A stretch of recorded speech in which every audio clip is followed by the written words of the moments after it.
Africa Media Live TV. Kindly subscribe to our YouTube channel to get updated on the trending gist, latest news all over the world.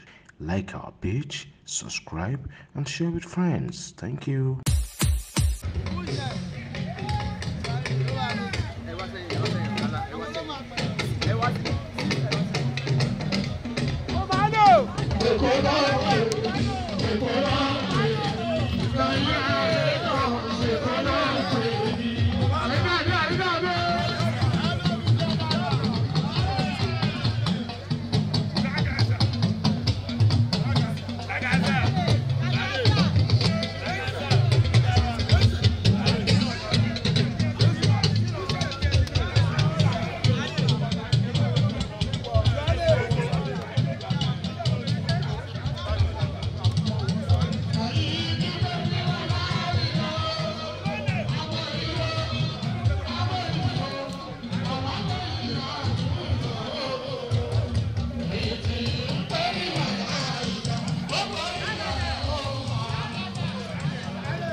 ilé wa la padà sí ìsìn ó ti yé yìí nígbà tá a ní sọ̀rọ̀ ìjọba gbọ́ àtọwọ́ tẹsẹ̀ wọn ò yẹ kí a jẹ wa ìpàdé ti padà báyìí àwọn náà la wà ń bẹ̀ ó ti yé yìí olú ọmọ náà ló sì wà ń bẹ̀ gbogbo àtàwọn fẹ́ ọlọ́run àṣẹ fún wa òkè yẹn o àwọn náà la máa dé bẹ̀ èyí máa rí nìyẹn ó ti yé yìí ẹ̀yin náà ò ní ṣíṣe o ẹ̀ ní síyà o tí máa lọ ṣe ìdíwà lọ pé sí ẹ̀ ní láìkí ẹ o.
Africa Media Live TV. Kindly subscribe to our YouTube channel to get updated on the trending gist, latest news all over the world.